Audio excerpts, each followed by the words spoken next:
Heck yeah. It's just someone trying her best every day. I am let's see. I'm grew up in New York. I'm living in Los Angeles right now. I did a little bit of time in Texas. Uh because that's how you get into the anime industry for a lot of us.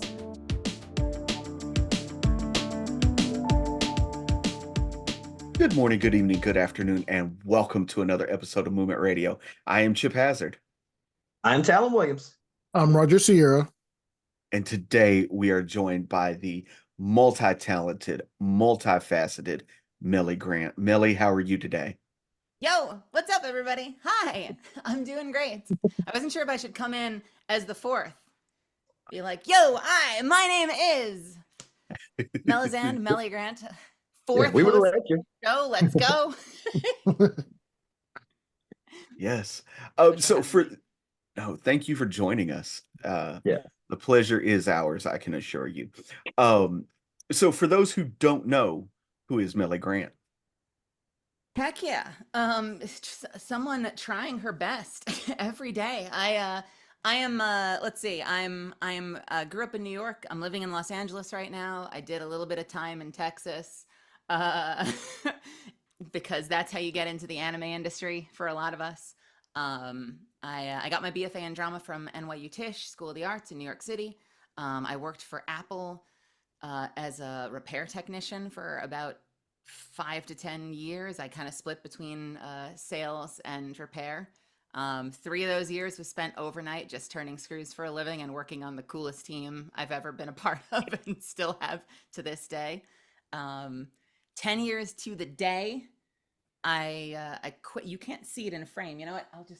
I glued it to my desk. I have this giant crystal apple that they give you when you hit the 10-year mark to the day, literally to the day I left. I don't know. I like to say that uh, I originally started working for that company because I believed in the mission, and I don't know. Maybe some part of me felt like acting was something that was too big a risk than I felt like I was ready to take at the time. And I was there probably 5 years longer than I was happy. And like right around the time I got to my 10 year, something happened. I had that like red line, like Gohan Super Saiyan 2 moment. And I was like, I gotta get out of here.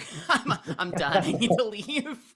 Um, and at the time I had some really close friends who were also about to make the leap. I don't know if you've ever interviewed them before, but Matt Shipman and Brittany Lotta convinced me to jump in with them, move across the country, and try giving anime a shot.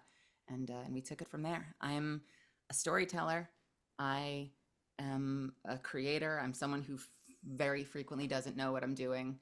I feel bad that we're like in this time right now where people really need to have a content brain to do stuff, and I suck at a lot of stuff, but I think I'm a pretty good actor, and unfortunately I've had some really cool opportunities to do that.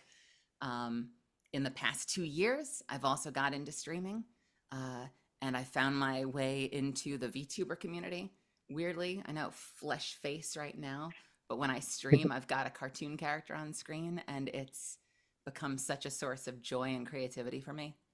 I guess that's who Meli Grant is someone who's loves telling stories and tries to find as many opportunities to do it as humanly possible. Almost never knows what she's doing. Always flying by the seat of her pants, probably making a ton of mistakes, and just hoping that at the end of the day, you know, when the sun sets, I feel like I've put more good into the world than otherwise. That's I, awesome. right there with you. Yep, absolutely. So Chip asked the question, who he is. I'm going to ask the question, who was Meli Grant before you got into acting? What was your, I don't want to sound like what was your childhood like, whatever, but like what was that initial spark that made you go, I can do this in terms of, anime and things of that nature? Oh man, it's probably the I probably found my way into acting very young. But for all the reasons that they say you're not supposed to, because when you come up as an actor, you have a whole bunch of adults tell you, there's no such thing as small parts, only small actors, and how, it's about the ensemble and the collaborative process. And But at the time, you know, as like a fifth grader or, uh-oh, Well, Uh, it's it okay. happens. at the It Yeah. happens. but at the time, as a fifth grader or a seventh grader, um, being in plays kind of just meant that, you know, the art teacher would like tell you where to stand, and you'd be like a tree, Yep. and you just kind of stand there while other people that I guess are cooler than you get to do the talking. And I was like, this is dumb. I hate this. And it wasn't until um, my parents had sent me to a summer camp for the arts. By the way, there's going to be a thread here that like I don't know how many times we'll hit it, but like I have a very lucky childhood in terms of like opportunities to learn the craft of acting and storytelling as a result of like my whole family putting their wallets together to like get me into places. Um, That's great though. we were in debt like most of my childhood growing up because my parents were like, no, we want to give her that opportunity to do the thing she wants to do. And so they sent me to an arts camp as a kid, and I was maybe 12, and we did some musical, and it was the first time I booked a leading role. I didn't even need to book a leading role, but I happened to book the leading role. And it was like this whole door opened. This was different from everything I had done before. This was not what I did in fifth grade with Miss Harrison or whatever.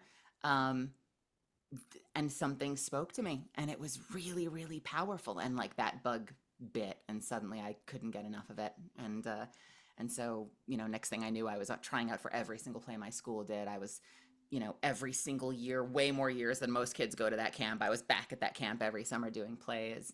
I applied early decision to NYU. I was gonna be screwed if they didn't take me because I just decided that was where I wanted to be. I set my eyes on a goal. There was something I wanted to do, and if that fell through, I hadn't opened any of my other applications. I was going to be in serious trouble, and thankfully they took me, and I got to do that for 4 years. I didn't even have the best time there, but it got me out of the home. It got me into the city, like into the city proper, because I was growing up out on Long Island, and helped me learn to be independent and get used to just kind of like going after stuff I want and not just like always being under the shield of my family.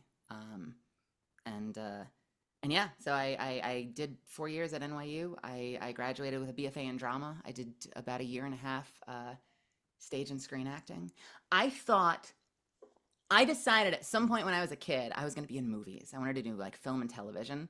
And so when you're growing up, like everyone's parents is like, can't wait to see you on Broadway. And I was that little, you know, that little stinker that would be like, actually, I'm going to be in movies. Thank you very much. And so, you know, as quickly as I possibly could, I pivoted to film and television at NYU.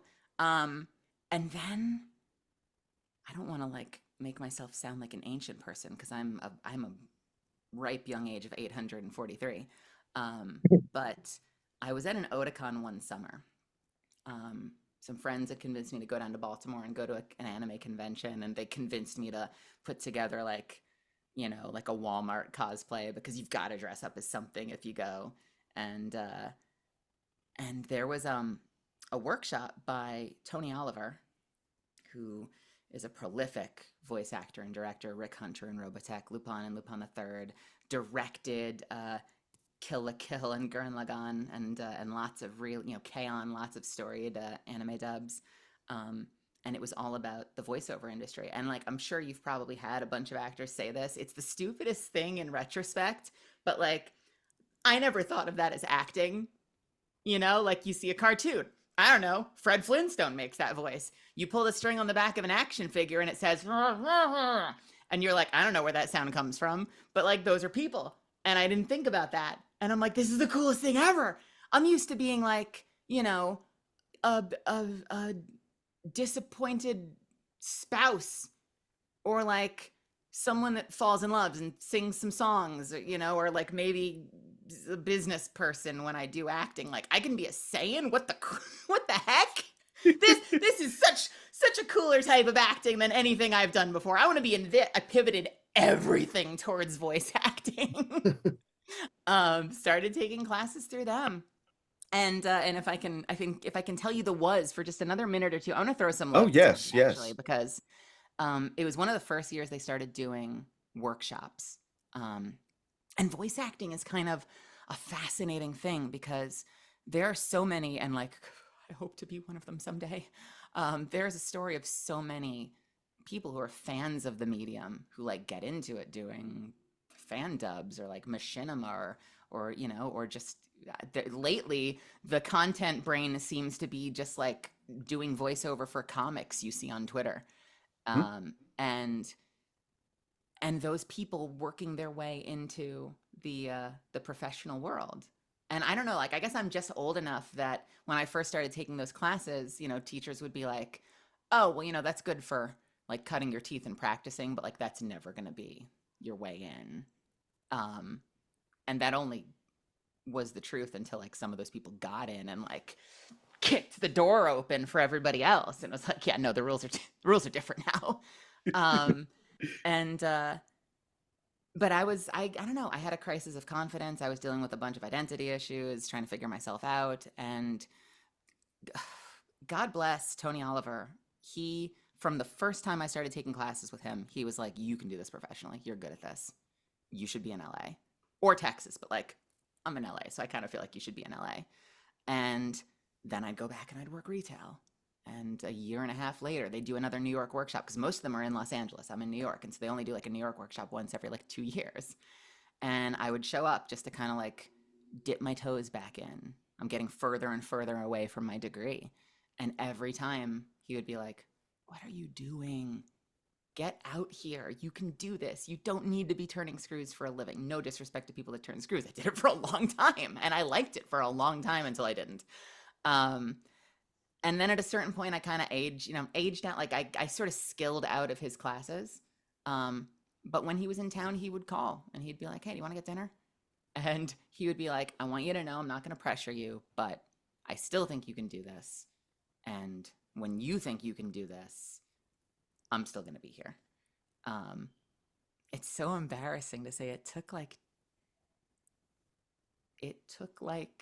10 years of my life to finally find the confidence that he, you know, in myself that he had in me so long ago.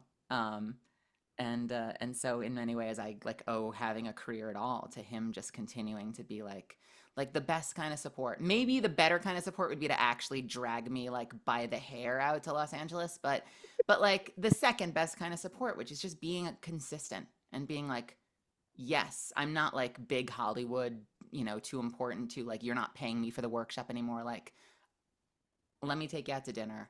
Let's talk. Let's like get to know each other on a personal level. And I'm going to just find a moment to say, I still think you can do this and I believe in you." And it still means a lot to me that he kept believing in me when like I just pissed away so much time not having self-confidence until I finally decided to dive in, and I'm so glad I did. And you know, 5 years, 6 years in Dallas, I got to do some really cool projects. Got to be in Dragon Ball Super, which was on my list. Got to be in My Hero Academia, which was on my list. Didn't get to be in Attack on Titan, and I will always cry about that. But I got to do Fairy Tale and a bunch of other really cool projects. I'm not gonna say it was like, you know, a waterfall. Like, you know, you go in with certain expectations, and so there's certainly part of me that probably expected to go into show business and like have every single door suddenly open and be like, "You are the one we've been waiting for. You know, you are the new, you know, Naruto. Go." And that didn't happen. It's been hard as hell, but you know, and when I get in my head too much, I, you know, when I find myself comparing too much, I kind of feel like I wish I could have done more while I was down there. But then I look back and I'm like, I was in some pretty cool freaking shows down there. And Texas was awesome for a lot of things. The cost of living, which is getting worse and worse every year, was great at the time. Still is great compared to Los Angeles. And so coming off of 10 years in retail, and to get really real with you for a second, someone who's not married, doesn't have a kid, doesn't go out drinking on Fridays, more or less just puts money in the bank and pays rent. I had some savings to coast on. You know, it's like one of those like privilege slash I earned that crap, that like I got down after 10 years and was able to put that silver lining of like having put in all that time working to good use. having a foundation where I could focus solely on continuing to polish, like remembering how to act. I'm not lying when I say this, like reminding myself how acting works and like repolishing those skills and starting to work my way back in. And long story short, eventually I started to think, you know, maybe it might be time to try a different pond, try to get out to LA. I was waiting for something to feel right. And then I booked a playable character in a AAA video game, and I was like, well, I'm not going to get a better sign than this. So I started looking for a Los Angeles apartment, and I moved out here. How long have you been in LA now? I'm probably nearing like the 2.5 year mark. Okay. By the way, talk about someone who's very real. Tony, my mentor, also, even with all that belief and like positive energy, he'd be like, you can do this. I believe in you. There's work for you out here. By the way, when you get here, it's going to be like 2 to 5 years before anyone cares, but I still believe in you. So yeah, I've been it's crazy to think I've been out here like 2.5 years now. Where does the time go? I think I'm withering. Whereabouts in LA? Because like LA is like a giant area unto itself. Like whereabouts in LA? Well, I don't want to dox myself, but I tried to move Yeah, as please close don't. as humanly possible to the anime studios, Gotcha. because and to the places that they record anime and video games, because I knew that's going to be a huge factor in like my ability to be present in this career, is make sure that like it's not like a 2.5 hour drive to get to Right. anything I need to do. Typically, a lot of like Los Angeles gigs happen either kind of like on both sides of like the Hollywood Hills, like in the valley and just south of the valley towards like Santa Monica. And that's also very expensive. And so kind of just like in New York, like no one lives midtown to downtown Manhattan unless they're freaking rich. So you tend to either like go out to Queens, go out to Brooklyn, go up to the Bronx or Washington Heights. And like the further away you get, you trade that commute for saving money on rent. And so it kind of works the same in LA. Like the further out east you go in like the valley towards like Arcadia or like Azusa, and like all those directions, Mhm. you tend to find more affordable housing. We got really lucky with this place. I'm not. It's weird. I'm not crazy about the area from like a go outside hangout standpoint, because like it's one of those areas that like um it's like familiar and foreign at the same time. It feels like Brooklyn to me, honestly. Like that's really Oh. familiar, and I like that and I appreciate that. But I'm also used to walking cities, and like Los Angeles is weird, man. Like there's a lot of places that should be walking cities, but no one's on the sidewalk, so it feels weird as heck when you're the only one out there walking places. So like there's something alien about it. When I go outside, I'm like, this is weird. I need to get into my car. Like there's no one out here. Right. But it I'm should be sure walkable. It should be a place I can just hang out. well, I mean, I'm sure there's people walking down like Rodeo Drive and like Beverly Hills and places like that, right? Sometimes fewer than I'd like, just based on my history and where I come from, like one of the things I love about Manhattan is the fact that, even at night it kind of feels like it's day. And out here it's interesting, like when I used to come out and visit, I would come out and go to like, I remember I stayed in an Airbnb like right around the Santa Monica and like Fairfax area. And there's a Mhm. lot of good stuff out there. Like a lot of cool people hanging out there. I walked into a burger place and like randomly bumped into Tyler the Creator, which blew my mind. And That's cool. and there were a lot of cool like cafes and burger places, but like I was the only person on the sidewalk. I don't know what's going on. Los Angeles is weird. The weather's great though. Well, at least you have good weather. Yeah. Um, so you've mentioned a couple times you've done anime and video games. So how do you compare the experience of the two? And do you approach roles differently? Sure. I'm gonna go in reverse order, and Yes. I don't think I approach most of my roles differently. I'm learning to stylize differently, because I think sometimes I worry that one of the reasons I might not always book the role is because I do apply a very similar approach to the way that I act all my parts. Mhm. And maybe it's because of my fixation on film and television. When I first got to NYU, I tend to have a very like a more everyone uses this word, so I'm probably going to mean it different than the next person you interview will mean it, but like I have a very grounded, natural, conversational way of doing a lot of the work that I think I do best. And something I've learned is that anime is very theatrical, and a lot of it is based, like the stylistically based in like Japanese theater styles, and so it is very heightened. And a lot of video games, at least Western video games, do tend to lean towards more of that grounded, like cinematic feel, where it's just a little grittier, it's a little bit more personal. It's voiceover, but it's kind of like the equivalent of like the close up, where you're quieter. You know, you get more gravel in the voice, and you find intensity in how quiet you are rather than how loud you are.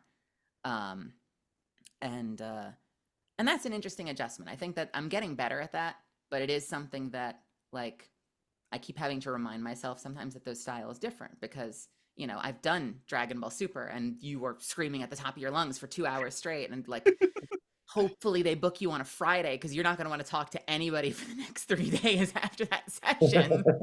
I've also played a lot of, because I have a lower, more sultry voice, I've played a lot of villains, and oftentimes, especially in shonen, villains die screaming, and so I'm very used to screaming in the booth.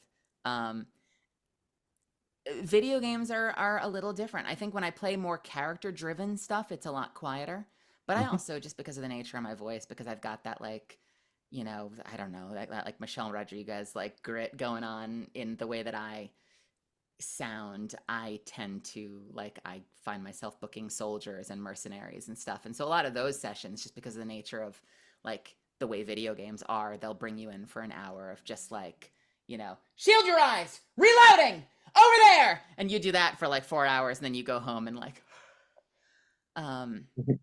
so yeah, I guess it might depend a little bit on whether you're doing scene work or whether you're like filling out the scene, doing what we call like battle grids, in that sense. I think that just because of the nature of my voice, I hope I'm not going to rub any of like the future potential directors and casting in the anime world the wrong way saying this, but I think that, you know, a lot of anime adaptations play into archetypes and, like, I don't know if anyone says this, but like vocal sexual dimorphism more, where like the guys sound so deep and the women are all teeny boppers half the time, except for like that one teacher, that like one general. And, you know, there are a lot fewer of us that fall into that range, but it's also fiercely competitive because there's like one of them, whereas there's like 18 Sailor Scouts in any given show. And so for that reason, my voice tends to fit a lot better in video games. More often than not, I've gone into the booth for an anime and I've had directors say something like, "We love what you do. It's really hard to find something for you." And I'm like, why? I can name like 4 seiyus that sound just like me. This isn't an anime problem. This is like the way we adapt it. We just have a way we want it to sound that's harder for me to find a place in. Video games, it's like the exact opposite experience. The number of times I've gone into sessions with a lower, growlier, louder way of delivering things, and I've had directors say, "Oh my God, this is great. Can't wait to have you back. You're exactly the flavor we've been looking for." Oh, that's awesome. That's Yeah. great. So do you prefer to be, whether it's anime or video games, do you prefer to be more the antagonist or the protagonist, or do you have a preference either way? We're gonna talk dreams a little bit. Yes. Yes. I think villains are more fun, Yes. but Yes. my big dream, and I've only gotten to play one character even remotely like this. My big dream is I want to do more like shonen young guy work. And there seems to be like this gap that happens in a lot of shonen that I'm trying to like find my way into. Where, you know, they do have women voice a lot of younger guy characters, but they often want, and I'm going to do my best fake version of this, but like they often want like a sort of like softer, like smoother kind of way of doing like young guys. And then at a certain point when they hit like 14 or 15, they just go get a 40-year-old guy to do it. Yeah. And my voice is closer to like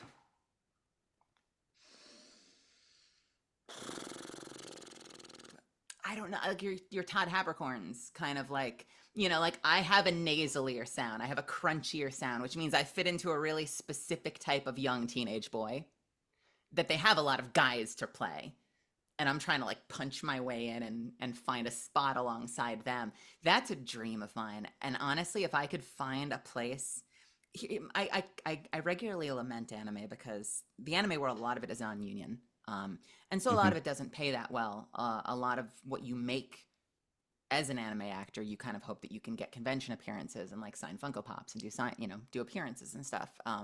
Because the gigs themselves don't pay a whole lot. Whereas video games, a lot of them are SAG-AFTRA contracts and they're not low budget contracts. So like you go in for a video game, and an hour later you've paid rent that month. Just don't do the 40 hours a week math on that. You'll think you're about to be a millionaire, but no, that's it. Like you're not going to book again for the next like 9 weeks. So savor it. But I still, maybe it's just because of the way that I got into it. I love anime. I love that medium so much. I want to find uh, a more I want to find my place in that work and do more of that because I love it so much. And so yeah, I guess to answer your question, I book a lot more, older women and villains, and I love doing that. But I gotta find some archetype that I can get on lock in the shonen boy world at some point because that would be freaking cool. Okay. We're speaking it into existence right now. It's gonna happen. Yeah, Yes. there's ton of new showing that are about to get adapted, so we believe. Mhm. Well, and Yes. and the last thing I'll say on that is it's such an interesting testament to how you hear yourself versus how a lot of people hear you, and what people want from you. Because it's like when people are suddenly shocked when like Robin Williams would do like a drama and would be brilliant, and everyone's like, oh, he's learned how to do drama. It's like, no, he was always a brilliant actor, but the industry Yeah. wanted him, and I'm sure he loved doing it, but the industry also loved just having him be comedy. Yeah. But he was probably Yeah. always a brilliant dramatic actor. Um, and Yeah. so my joke is I put more vocal strain on myself auditioning than I ever do in a session because I'm constantly screaming for roles I want to play, literally screaming for roles I want to play when I go into the booth to record. And then they'll always hire me to whisper. Like the last 5 roles I play, they just want me to do this. And I'm like, this is so easy. Why am I destroying my voice every week trying to be that big angry person? They always want this. I still want to do Oh, that though. right. So of your vocal range and the characters that you have played, what has been the hardest character to play thus far? Oh my God. Oh my goodness. Definitely Requiem of the Rose King. Um, was an anime that I did a few years ago. It was like it, it of all the shows I've been in, and possibly of all the shows I watched, it was flying the most rainbow flags, which was wild. Like the cast was incredibly diverse, um, and awesome because I got to see so many people that never get a shot get behind the mic and just kill it.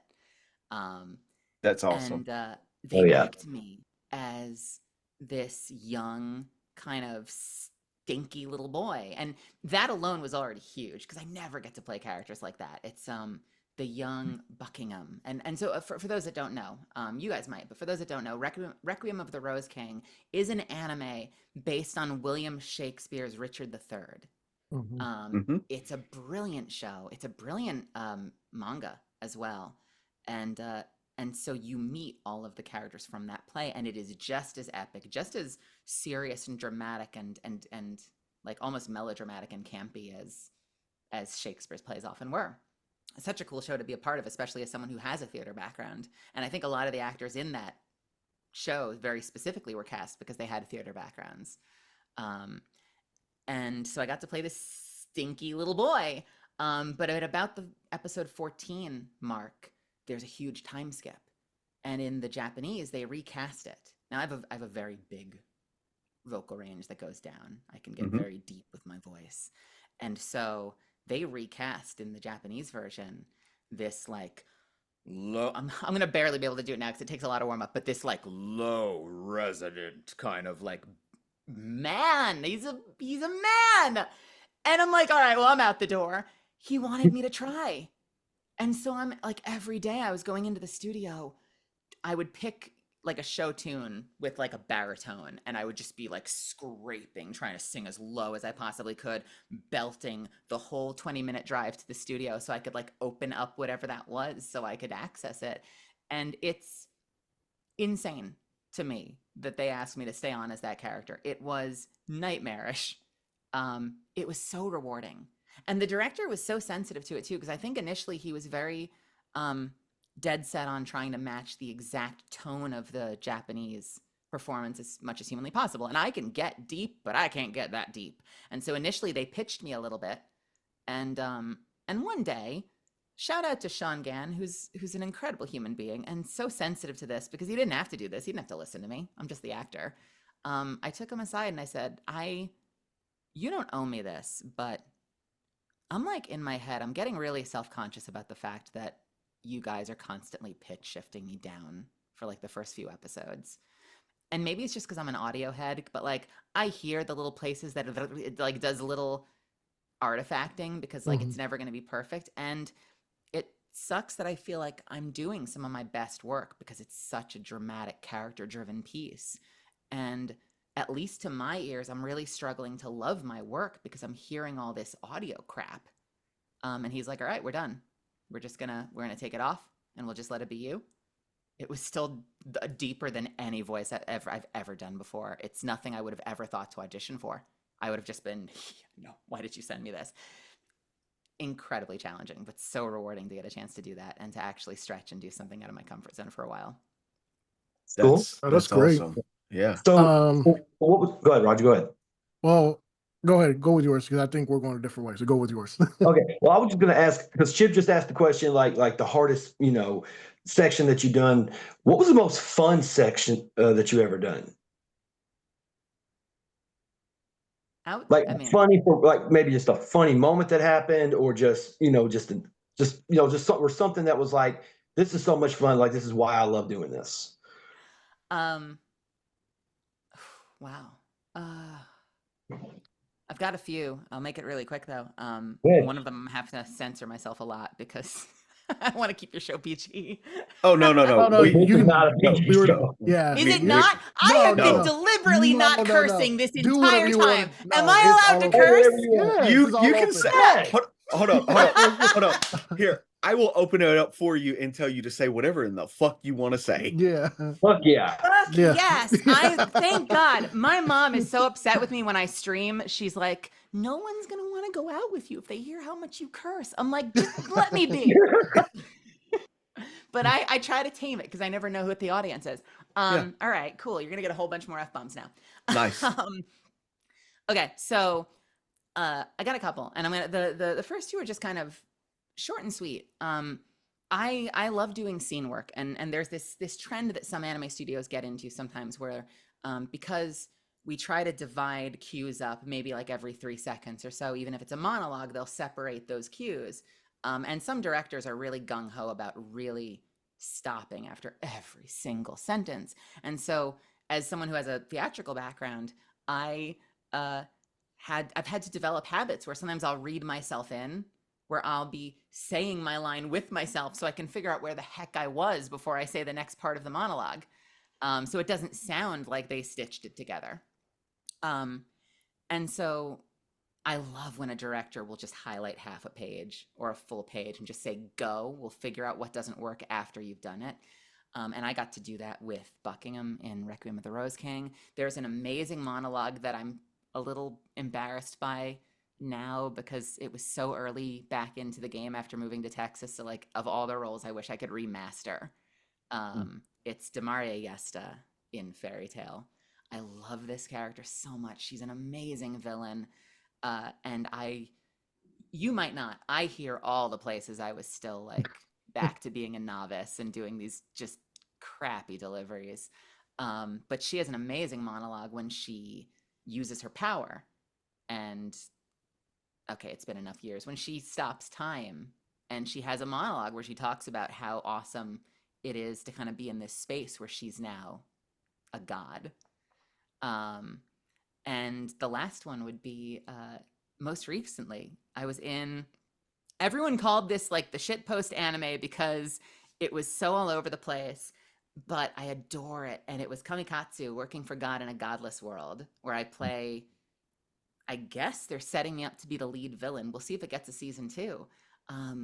But she also, first off, I just get to whisper everything. I'm matching Megami Ogata, who is an incredible voice actor and sounds similar to me. And so it's just such great casting.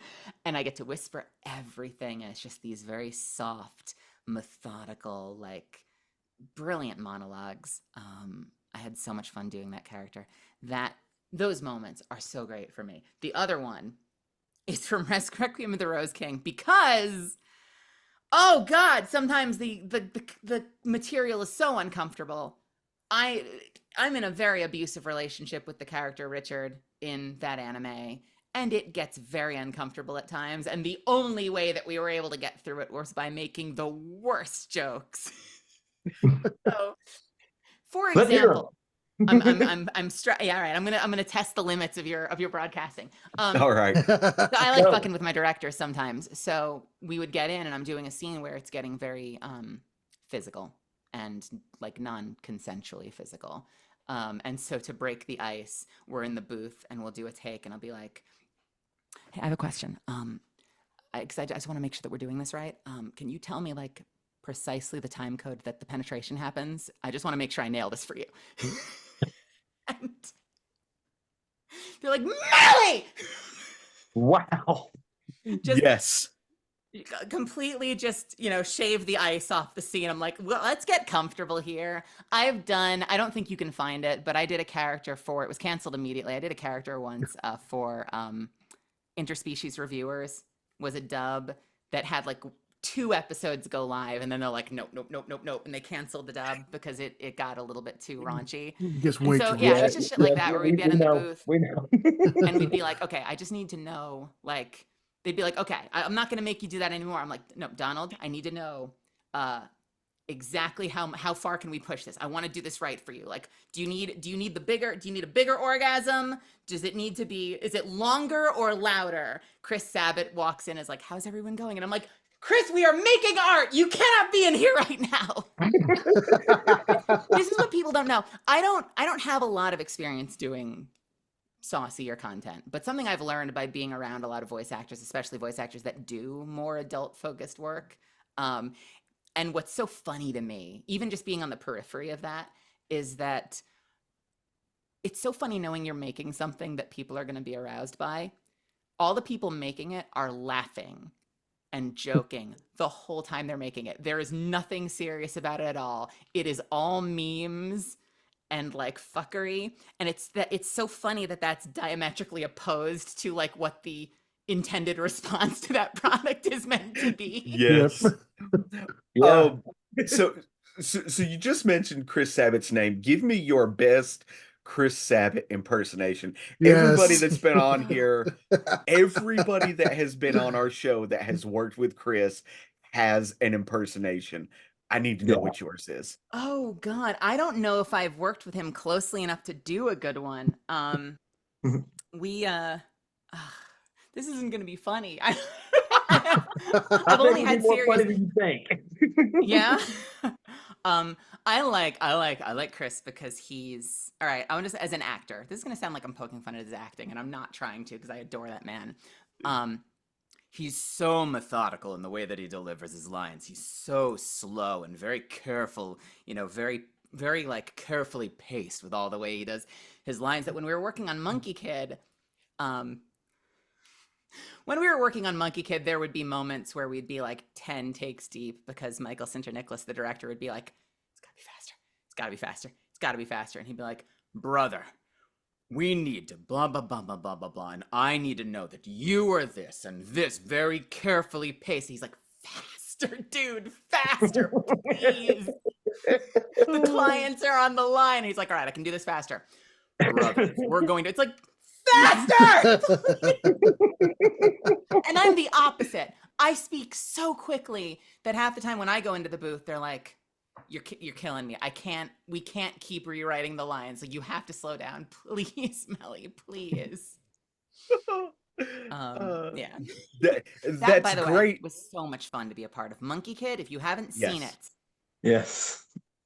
that is one of the coolest shows that I've watched in the last 10 years of my life, with some of the coolest animation, and needs to get more love than it gets. The cast is incredible. The animation is bonkers.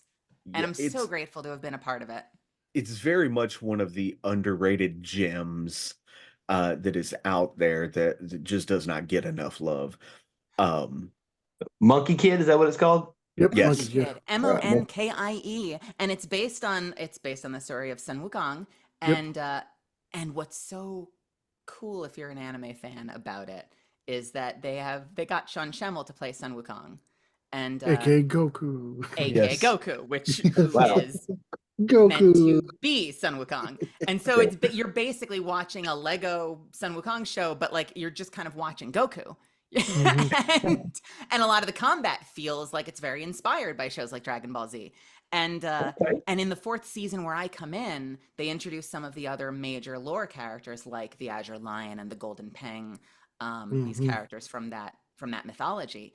And Chris Sabat plays Azure Lion and becomes a major antagonist. And Azure Lion's played by Chris Sabat. So now you've got Goku versus Vegeta in Lego Monkey Kid. And something I find so cool that I got to be a part of this show, especially as the character I did. And I don't know that they intended this. And so maybe I've made it personal for myself in a way that maybe wasn't intentional, but it was meaningful to me that when they introduced that character, they introduced Azure Lion, and we've had Sun Wukong in there. And my character Peng was introduced with the vocal reference of Frieza. And it's hard not to wonder if, there might have been some world out there where the late Chris Ayres might have gotten to play that role, and you'd have like OG Frieza and Vegeta and Goku all in the show together, and having the opportunity to play a character that in some small way homages his incredible performance was very meaningful to me. I think we landed in a fascinating place. I feel like when we actually went to air, it kind of sounds like, because everything we draw on our inspirations, so I like to think when you hear my performance as Peng and Monkey Kid that you can hear Chris Ayres' Frieza inspiration. I like to think you can hear a little bit of like Mark Hamill's Joker in there, and then I put my own little spin on it, and it was so much freaking fun to do. Awesome. It's such a good show. Awesome. Yeah, it is. That's number 127 of the animes that I have to watch now. Yes. That's a lot I got left to watch. The list will continuously grow, and you'll never be able to finish it. Doesn't it? Let me I've gotten to the get point the where Hell I can only really watch the stuff I'm working on. If I'm in it, I'll watch it. I also write anime. I adapt dubbed anime. Okay. And so if I'm not writing it and I'm not in it, I usually don't have time. I definitely understand that. Yeah. Which animes have you written for? Yeah. My very first. Okay, so my biggest one, because the internet lost its mind over it, was I'm the writer behind 2 seasons of Don't Toy With Me, Miss Nagatoro. So that's all me. Yeah. Okay.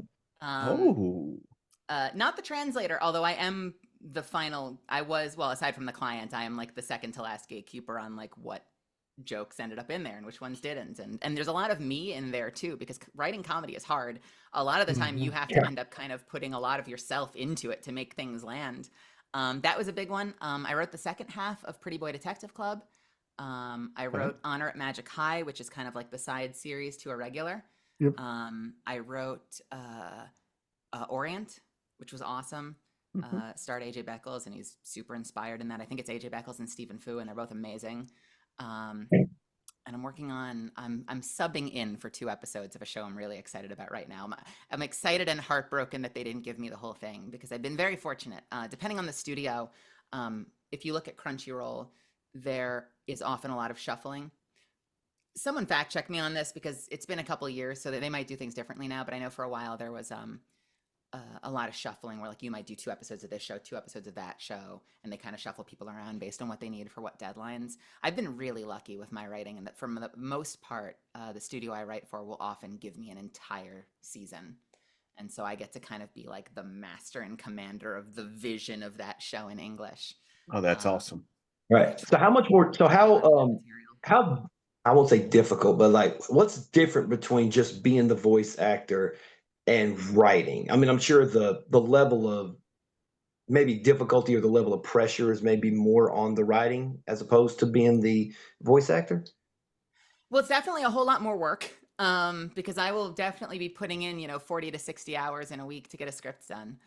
Um, I pride myself or I pity myself in that I probably put in a lot more time than a lot of my peers writing in the space.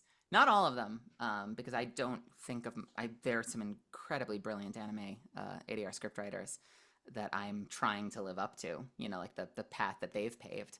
But I put in a lot of time. I really, really care about making my shit sound good for an English audience. I'm very aware as an actor of the issues that I run into in the booth when something's habitually under or overwritten, or it's awkward, or they follow, too much of the Japanese grammar where you lead with the subject and you're on your 6th line of like, your father.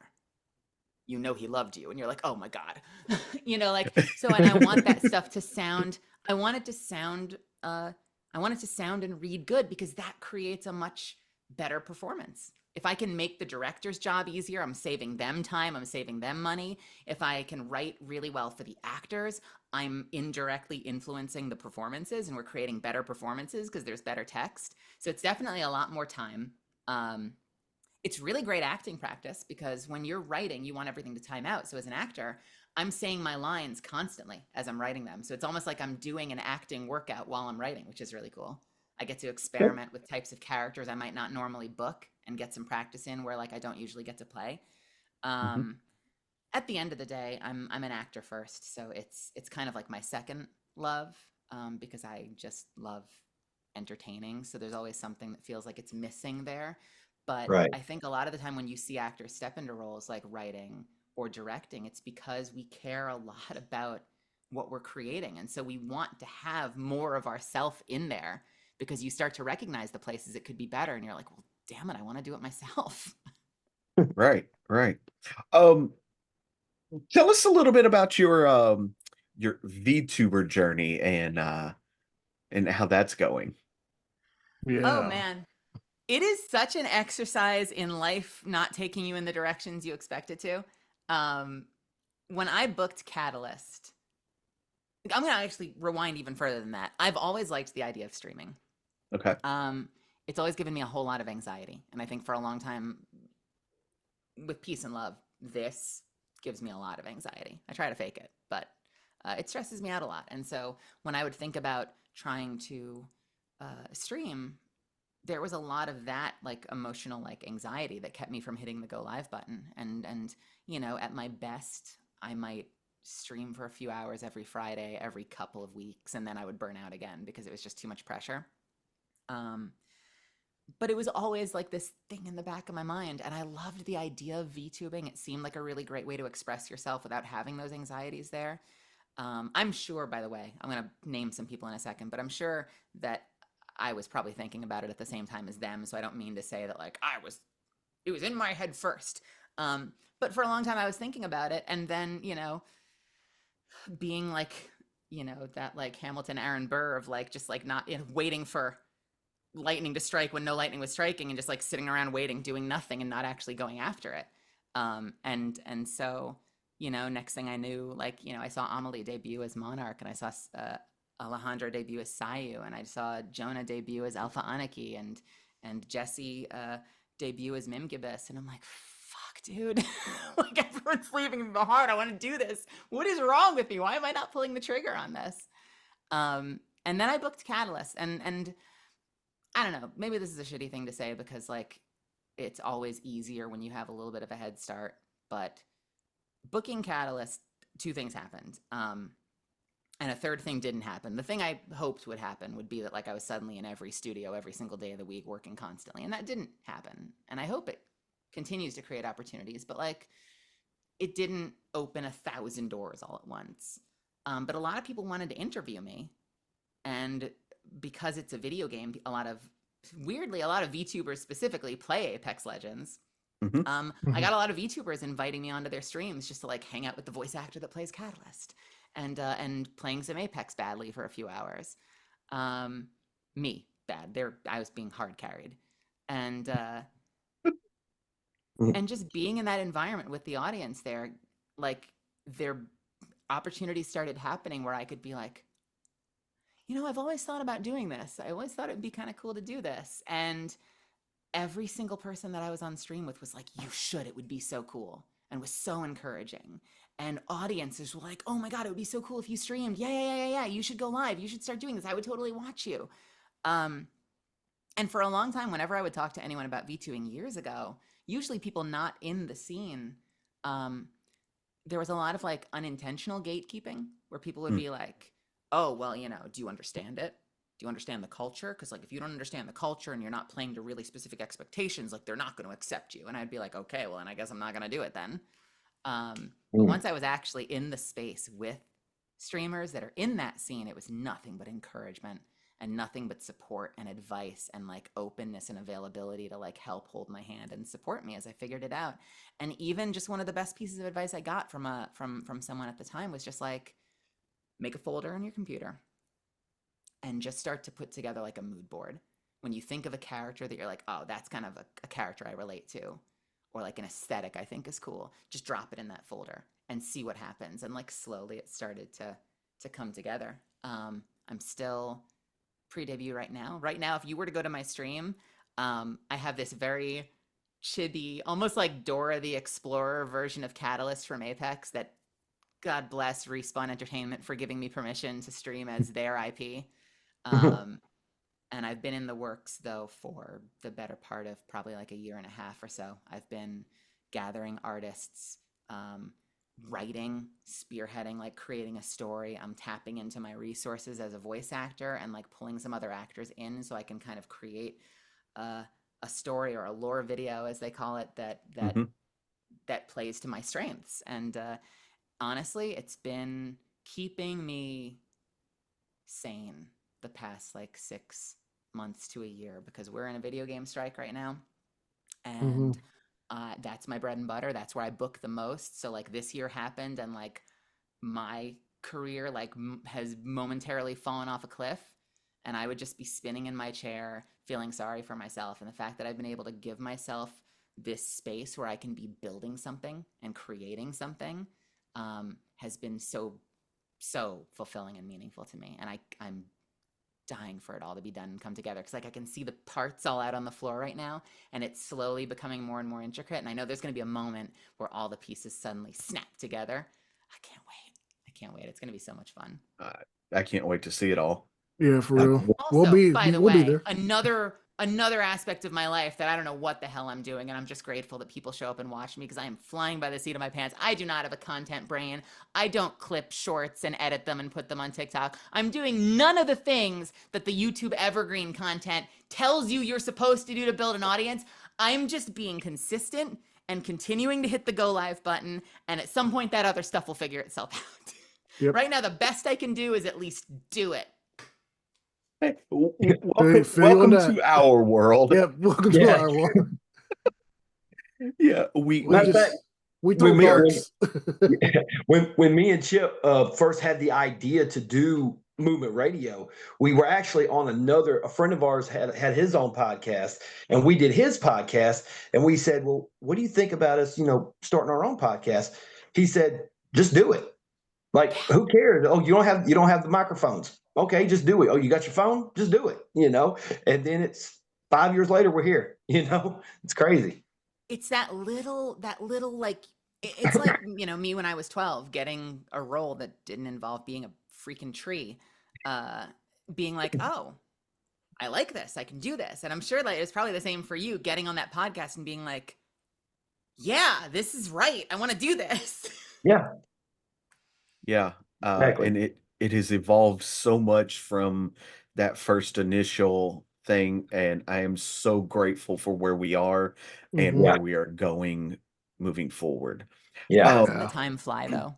It Yeah. It sure so does. It's Yeah. much. crazy because Yeah. I watch all these videos where people are talking about like, you know, VTubing, for instance, is expensive. It's a big investment. Like, don't do it right off the bat. Like, try streaming first and seeing if you like it.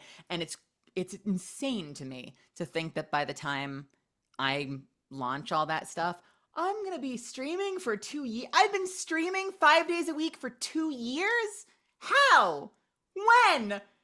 I feel like I just started. I still don't know what I'm doing. I feel like a fraud, but it's been 2 years now. Yeah. It's And been That's awesome. 13 for me. And people are showing up. That is so cool, by the way. That's incredible. You should be so proud of It's yourself for sticking with it like that. That's awesome. oof. Every time I go live, like you said, I still get nervous. I just feel like, oh, this is gonna be the one where I like in my mind, I'm like, just go out there and have fun and enjoy yourself, do what you do. And then it's like the worst I'll ever play. I can't speak at all. I'm just like, oh, this is probably the worst stream I've ever had. But Worst day for me is Monday because I try to do like a work-life balance thing even with streaming. I know some people mhm, are like 24/7. I don't stream on Sunday. That's my day to like recharge, reset. I usually have Monday auditions due to my agency, so it's nice to have the day and the time to do that. It's so funny. Pardon. Mm. Um, it's so funny how even just that one day away, like Monday is the hardest day to press the go live button. yes, it sure yeah. is. Especially after doing everything right before. Yeah, I like it. I'm really grateful that people continue to show up. I try to do it for the right reasons. I'm building a community where Yep. I hope that people can come and sorry, I just had a meme moment hit my head. I'm hoping to find a moment where, you know, build a space where people can be themselves and show up and like let go of the shit they're dealing with in their day. Maybe show up and vent it for a second, but then just relax and hang out. I think when I started, just because of the nature of Catalyst, there was a very queer centric community that followed me, and I love that. I love the folks that continue to stick with me, but I want to grow even beyond that. I want to build a general audience and be someone that is just like I call my community the misfits. Like I've never really felt like I fit in anywhere. I've always felt like I'm like that shonen hero, like clawing and fighting and like screaming at the mountain that one day I'm going to be standing on top of you. And uh and so I just want to continue to build this image as like someone who's just like you chill trying to make rent and I happen to be doing a pretty cool job, but like let's just hang out. This is a place where we can chill and forget about whatever happened before we got here. Yeah. Yeah. Yes. Have some Uh, fun. so Melly, we won't keep you for too much longer. We were once told that the greatest gift you can give another human being is your time because it is the one thing you cannot get back. So we greatly appreciate you sharing your time with us this evening. Well, thank you so much for having me. This was so much fun, and I really appreciate your patience with getting this set up. I I know we've all got a lot going on, and I'm sometimes habitually horrible at checking my inbox. But like your willingness to kind of flex and shift things around and make time to hang out, especially I know how hard it must be to book four people and get us all in the same room at the same time. I'm trying to set up a collab with like four people right now, and I dropped like a 1 month schedule where I was available every day and willing to flex, and within one day the whole thing's red, and I'm like, how do you do this? So thank you It's for making time for me and being flexible. well, thank you for sticking with us and Yeah. agreeing to be Absolutely. here. Um, so if anybody wanted to follow you on, Facebook, Twitter, Instagram, Twitch, wherever, where do they go? Heck yeah. I put everything under one roof. So I go by Melizand when I stream. It's not Melizande, it's not Melizandi, it's Melizand, but it's very easy. It's Melizande. And you can do that on Twitter. You can do that on Twitch. You can technically do that on YouTube if you want to watch old 6-hour archived streams. Because, like I said, I'm still figuring it out.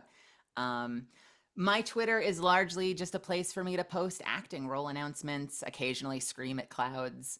And when I Twitch, I stream a lot of the time evenings, 6, 7 p.m. Pacific time, 5 to 6 nights a week. I do a lot of single player games, PvE shooters, puzzle solving, stuff like that. And I'm almost always there. I don't have a set start time, but I will show up.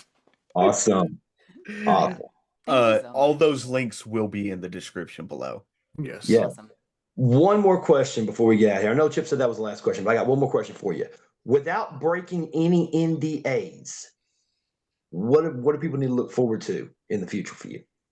Oh man, well, probably in the next couple of weeks. I know it's only an episode or two because I'm the substitute, but in the next couple of weeks, I'm really excited to announce this thing I've been writing last week and this week. I know I'm only like filling in, but I'm really liking what I'm laying down for this. I'm excited to hear what the actors do with it. I was just in the studio for something really cool today, and I have no idea. Man, some of these projects, especially Western projects, they book you and you don't know if you're announcing next week or next year. But I've got some cool stuff in the pipeline. I can't wait to share, especially Awesome. with everything going on with the strike and whatnot right now. I'm just grateful to have a chance to get in there and still work on some stuff.